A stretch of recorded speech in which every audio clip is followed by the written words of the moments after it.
அனைவருக்கும் வணக்கம். நம்ம மல்லி சீரியல்ல என்னெல்லாம் சுவாரஸ்யமான விஷயங்கள் நடக்க போகுதுன்னு பார்க்கலாம் வாங்க. ரேணுகா பார்த்தீங்கன்னா கதிரேசனோட வீட்டில் ஒரு பக்கம் ரொம்ப பிரச்சனை பண்ணிட்டு இருக்காங்க. எனக்கு வந்து மல்லி தான் வேணும், மல்லி இருந்தால் தான் நான் சாப்பிடுவா அப்படின்னு சொல்லிட்டு அடம்பிடிச்சிட்டு இருக்காங்க. கதிரேசனா, ரேணுகா அப்பா கூட சாப்பிடலாம் வாடாமா அப்படின்ற மாதிரி ரொம்பவே ஆசாசியாக பொறுமையாக கூப்பிட்டு இருக்காரு கதிரேசன். ஆனால் ரேணுகாவா ஒரு பத்திரக்காரி மாதிரி ஆடிட்டு இருக்காங்க. முடியாது, நான் சாப்பிட வரமாட்டேன், எனக்கு மல்லி தான் வேணும், மல்லி வந்தால் தான் நான் சாப்பிடுவேன் அப்படின்னு சொல்லிட்டு ரேணுகா வந்து சொல்கிறாங்க. நிஷா அமைதியாக இருப்பாங்களா? அப்பா என்னப்பா இவ பைத்தியம் முத்திருச்சு போல இருக்கு, எப்போ பார்த்தாலும் மல்லி மல்லின்னு சொல்லிட்டு இருக்கான்.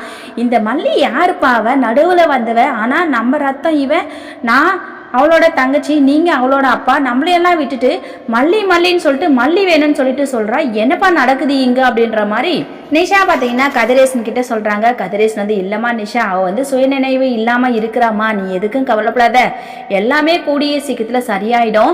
ஸோ அந்த மல்லியை பற்றி நம்ம தப்பான விதத்தில் அவகிட்ட சொன்னால் கண்டிப்பாக அவள் வந்து புரிஞ்சுக்குவான். நம்மளை பற்றி நல்ல விதத்தில் எடுத்து சொன்னால், ஓ இவர் தான் நம்ம அப்பா, நம்ம தங்கச்சி, இவங்க நமக்காக தான் இவ்வளோ செய்கிறாங்க அப்படின்ற மாதிரி அவள் புரிஞ்சுக்குவாம்மா, கொஞ்சம் புரியுற மாதிரி எடுத்து சொல்லணும் அப்படின்னு சொல்லிட்டு கதிரேசன் பார்த்தீங்கன்னா நிஷா கிட்ட சொல்கிறாங்க. நிஷா வந்து அப்பா இவளை புரிஞ்சுக்கிற மாதிரி எடுத்து சொல்கிறதுக்கெலாம் நமக்கு வந்து டைம் இல்லை, அவன் ரொம்ப டார்ச்சர் கொடுக்குறாப்பா. ஒரு சாப்பாடை கொண்டு போயிட்டு கொடுக்குறேன், சாப்பாடை கொண்டு போயிட்டு தூக்கி வீசுறா, அப்படிப்பட்ட இவகிட்ட எப்படிப்பா பொறுமையாக நடந்துக்க முடியும், நீங்கள் சொல்லுங்க அப்படின்ற மாதிரி கதிரேசன் பார்த்தீங்கன்னா நிஷா கிட்ட சொல்கிறாங்க.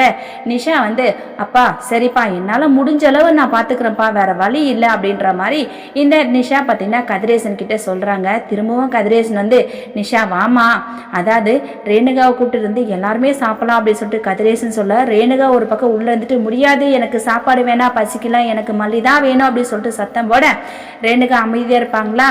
உடனே உள்ளே போயிட்டு டோரை லாக் பண்ணிக்கிறாங்க. உடனே நிஷா ஓடி வந்து அப்பா என்னப்பா நடக்குதுங்க, இவ என்ன நினச்சிட்டு இருக்கா அப்படின்னு சொல்லிட்டு டோரை திறந்து உள்ளே போயிட்டு ரேணுகாவோட கணத்தில் பல்லாருன்னு ஒரு அறை விடுறாங்க. ரேணுகா அதை எதிர்பார்த்துருக்க மாட்டாங்க. ரேணுகா இப்போ என்ன யோசிப்பாங்கன்னா, ஐயோ அதுக்கு மல்லி வீட்டில் எவ்வளோ பரவாயில்லையே, இந்த சொத்து வேணும்னு சொல்லிட்டு ஆசைப்பட்டு இங்கே வந்தா இவ என்னடானா நம்மளை அடிச்சுக்கிட்டே இருக்கா அப்படின்னு சொல்லிட்டு ரேணுகா ரொம்பவே யோசிக்கிறாங்க. அடுத்த கட்டமாக ரேணுகா என்ன பிளான் போட போகிறாங்கன்னு சொல்லிட்டு வரப்போகிற எபிசோடில் வெயிட் பண்ணி பார்க்கலாம். இந்த வீடியோ பிடிச்சிருந்தா மறக்காம நம்ம சேனலை சப்ஸ்கிரைப் பண்ணுங்க. தேங்க்யூ.